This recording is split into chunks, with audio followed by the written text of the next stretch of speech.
नई विधानसभा का गठन होने जा रहा है। वीरेंद्र जी, स्वागत आपका।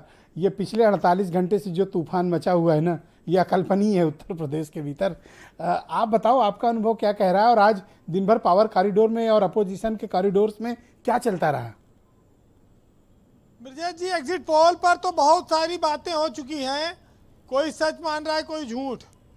लेकिन ब्यूरोक्रेसी में अभी भी एक वर्ग है, आशंकित है, वो कल का इंतजार कर रहा है रिजल्ट क्या होगा। उनके गले एग्जिट पोल उतर नहीं रहा है। बहुत सारे ऐसे लोग हैं, पार्टियां हैं, और जिस बीजेपी को फायदा दिखाया जा रहा है, उनके नेताओं को भी बहुत ज़्यादा ये हजम नहीं हो पा रहा होगा। आज इस चर्चा में एग्जिट पोल के साथ साथ इस बात पर भी जाना होगा कि अब भारत की राजनीति और उत्तर प्रदेश की राजनीति किस दिशा में जाएगी, इसकी लीडरशिप अब आगे किस तरह की होगी, और उत्तर प्रदेश और भारत का भविष्य अब कैसा होगा। क्योंकि उत्तर प्रदेश देश का सबसे बड़ा सूबा है, राज्य है, सबसे ज़्यादा सीटें देता है। केंद्र की जो सरकार बनती है वो उत्तर प्रदेश पर बहुत कुछ निर्भर करती है। आज ये दिशा तय करेगा ये चुनाव। अब कुछ घंटे बचे हैं। अगर बीजेपी जीतती है तो ये तय हो जाएगा कि अब बीजेपी के जो अश्वमेध यज्ञ का घोड़ा है, अब इसको अगले 10 साल तक कोई रोक नहीं सकता। इसको रोकने की अंतिम कोशिश उत्तर प्रदेश में अखिलेश यादव ने की है। अखिलेश यादव एक ऐसे नेता बनकर उभरे हैं जिन्होंने बीजेपी को कड़ी टक्कर दी है। मैंने कल आपको कहा था कि ये लड़ाई यूक्रेन और रसिया की तरह है, जहां अखिलेश जेलेंस्की की तरह लड़ रहे हैं, चाहे बंकर में बैठ के लड़ना पड़ रहा हो और चाहे जितना नुकसान हो जा रहा हो, लेकिन एक एक विधानसभा तक वो गए और बीजेपी की बहुत बड़ी नेताओं अभी तक तो राष्ट्रीय चैनल ही गए थे यूक्रेन। आप तो यूपी के चुनाव को ही यूक्रेन उठा ले गए वीरेंद्र जी, कमाल। मैं इसलिए कह रहा हूं कि बीजेपी के लिए ये चुनाव उसके भविष्य के लिए निष्कंटक रास्ता बनाएगा। उनकी सत्ता के लिए वो निष्कंटक राज करेगी आने वाले समय में, अगर इस देश में, इस प्रदेश में ये बदलाव नहीं हुआ तो। आप देखिए कि अखिलेश अगर सूबे के मुख्यमंत्री बनते हैं, समाजवादी पार्टी अगर जीतती है, तो बीजेपी की राजनीति पे क्या असर जाएगा, इस देश की राजनीति पे क्या असर पड़ेगा। ममता बनर्जी तेलंगाना के सीएम, दिल्ली के मुख्यमंत्री, झारखंड के मुख्यमंत्री, ये सब एक उत्तर प्रदेश से अगर उनको ताकत मिल जाए, अखिलेश यादव अगर यहाँ से मुख्यमंत्री बन गए, तो शायद देश की राजनीति में बहुत बड़ा उथल पुथल करेंगे। और बीजेपी इस चीज से वाकिफ है, इसीलिए प्रधानमंत्री नरेंद्र मोदी से लेके बीजेपी के सारे नेताओं ने पूरी ताकत लगाई जी। हम इस देश में, हम लोग बचपन से एक कहावत सुनते आते थे कि भाई रुपया पैसा हो तो सब टाटा अंबानी मंत्री सांसद विधायक न बन जाते। आज वो बात सही साबित हो रही है कि इस देश में जिसके पास धन बल है वो हर चुनाव जीत सकता है। पैसे से अगर सट्टा बाजार इस देश के हर सियासत को, हर चुनाव को प्रभावित करता है, तो उद्योगपति चुनाव जीतकर सांसद और विधायक क्यों नहीं बन सकता, मंत्री और मुख्यमंत्री क्यों नहीं बन सकता। अच्छा, आज कई जगह से ईवीएम चोरी की शिकायतें, कुछ कार्रवाई भी हुई है, ये क्या पूरा मामला और इसमें कितनी सच्चाई आप पाते हैं? बड़ा कंफ्यूजन क्रिएट हो गया है। लेकर चुनाव आयोग के जो निर्देश हैं, जहां जहां उनका पालन नहीं हुआ वहां पर ये गड़बड़ियां हुई। कुछ जगहों पर बैलेट बॉक्स मिले हैं।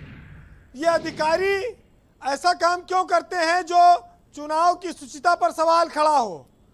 हम ये मानते हैं कि लोकतंत्र में ईवीएम इतना सुरक्षित है कि उसमें बेईमानी नहीं की जा सकती। ईवीएम को बदला जा सकता है, हैक नहीं किया जा सकता। देश में केजरीवाल ने 3 बार प्रचंड बहुमत से इसी ईवीएम के दम पर दिल्ली में सरकार बनाई है। ममता बनर्जी भी इसी ईवीएम से चुनकर आई हैं। विपक्ष के तमाम नेता ईवीएम पर सवाल नहीं उठाया गया, ईवीएम की चोरी पर सवाल। ईवीएम की चोरी पर, ईवीएम पर अभी सवाल नहीं उठा है। देखिए हमारे यहाँ चोर तो गली गली में है। अरे चोर चोरी जाए, हेरा फेरी ना जाए, बेईमानों की कमी है। तमाम अधिकारी तमाम पार्टियों के एजेंट हैं। ये निष्ठा साबित करने के लिए चोरी करा देंगे, तो इसमें कोई शंका नहीं कि ये नहीं हो सकता। लेकिन जिस तरह से विपक्ष ने इसको मुद्दा बनाया है, उससे आपने देखा होगा विपक्ष कहाँ बोल रहा है? मैं तो देख रहा हूँ सिर्फ समाजवादी पार्टी बोल रही। नहीं तो संपूर्ण समाजवादी विपक्ष पार्टी नहीं की बोल रहा बात है। कर रहा हूँ। भाई विपक्ष में जब हाथी को बैठा दिया एग्जिट पोल ने एकदम कि वो हूँ हाँ भी नहीं कर पा रही है, करवट लेना होगा तो क्रेन मंगानी पड़ेगी तब दूसरी तरफ ढकेल पाएंगे उसको तो एकदम बैठा दिया। कांग्रेस बूढ़ी गाय तरह हो गई, न दूध दे पा रही न गोबर। क्या कांग्रेस को कौन पूछेगा? कोई जो है अब वही है कि इंतजार किया जा रहा है कि देखो शायद कोई नया आ जाए। तो कुल मिलाकर ये है जी वीरेंद्र जी कि आपने एक चीज और गौर किया होगा कि पुरी साहब अब मोदी जी की तरह दाढ़ी रखा रहे हैं। हाँ अच्छा, ये बात मैं में- नोटिस नहीं किया। जरा इनको स्क्रीन पे लाओ भाई पूरी जी को। इनकी दाढ़ी में आप देखिएगा वही भाव भंगिमाएं हैं। लेकिन आप हाँ देखिए कि ठीक कहा आपने भाई वीरेंद्र जी। इस देश में एक मौका था। क्या भाई पुरी जी, ये क्या कर कह रहे हो? हाँ वीरेंद्र जी कंटिन्यू। देखिए इस देश में एक वक्त था कि ये बैलेट पेपर चोरी ना हो, बाक्स चोरी ना हो, पोलिंग बूथ पे पुलिस लगाई जाती थी। आज उल्टा हो गया। अब पुलिस की रखवाली कर रहे हैं पब्लिक। पहले पब्लिक गुंडा मवाली अपराधी से बैलेट पुलिस बचाती थी। संवेदनशील सेंटर बनाए जाते थे, विधानसभा होती थी। अब संवेदनशील मतगणना हो गई है। अब आप देखिए कि पुलिस कोनो हेर फेर न कर दिए, ये लिए जनता को निगरानी कर रही है। क्या विचित्र संयोग है। और इस देश में कैसी कैसी स्थितियां बन रही हैं। जी लेकिन जिस तरह से एग्जिट पोल आया है वो ये सोचने पे मजबूर करता है कि बीजेपी ने ऐसी क्या घुट्टी पिलाई है। क्या बीजेपी का राष्ट्रवाद सर्वोपरि हो गया है या बीजेपी का लाभार्थी वो उसके साथ आ गया है। और अगर ऐसा हुआ है तो ये मान के चलिए कि आने वाले वक्त में चुनाव में अब जातीय बंधन टूट जाएंगे, क्योंकि लाभार्थी हिंदू भी है, मुस्लिम भी है, दलित भी है, ओबीसी भी है। अगर उसने सिर्फ विकास के नाम पर वोट दिया, लाभ के नाम पर वोट दे दिया, तो इसका मतलब जातिवाद अब काम नहीं करेगा आगे। अच्छा, कई दर्शक पूछ रहे हैं कि भाई वीरेंद्र सिंह से पूछिए कि कल अपडेट कैसे दिलवाएंगे, उन्होंने क्या व्यवस्था की है, चुनाव के नतीजे कैसे पता उत्तर चलेंगे? प्रदेश के एक एक मतगणना सेंटर से हमारे संवाददाता आपको अपडेट देते रहेंगे।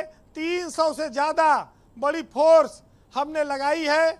हम ऑथेंटिक सूचना देंगे। फोर्स लगाया है कि रिपोर्टर लगाया है?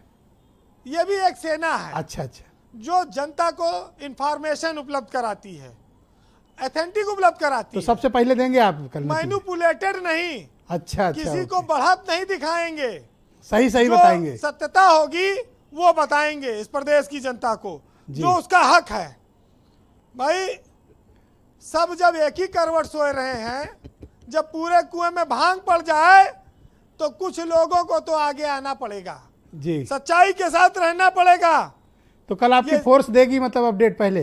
पूरे उत्तर प्रदेश में हम सबसे पहले नतीजे देंगे, रुझान देंगे, सवेरे 6 बजे से देंगे जी, और इस प्रदेश में और देश के लोग देखेंगे कि भारत समाचार सबसे ऑथेंटिक सूचना देगा।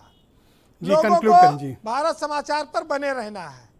लेकिन आज राजनीतिक दलों के लिए, नेताओं के लिए कहा जाता है जीवन एक संग्राम है। संग्राम है, लड़ना पड़ता है। जो नहीं लड़ सकेगा वो नहीं बढ़ेगा। कल के चुनाव परिणाम इस देश की दशा फिर से तय करेंगे। बहरहाल चुनाव में लोगों का ईमान डगमगाता है, जमीर डगमगाता है, तमाम सारे हथकंडे अपनाए जाते हैं, लोग कदम कदम पर बदलते हैं। ऐसे लोगों के लिए एक साहित्यकार ने लिखा है कि अभी जमीर न बेचो, अभी है कम कीमत, मतगणना हो जाने दो, भारी उछाल आएगा। और आज हुकूमत और सियासत दोनों का दस्तूर है यह, जिसके हाथ में लाठी होगी भैंस वही ले जाएगा। और अब हवाएं करेंगी रोशनी का फैसला, जिस दिए में जान होगी वह दिया रह जाएगा। वाह, बहुत शुक्रिया वीरेंद्र जी, बहुत बहुत धन्यवाद आपका। बहनों भाइयों, आज इस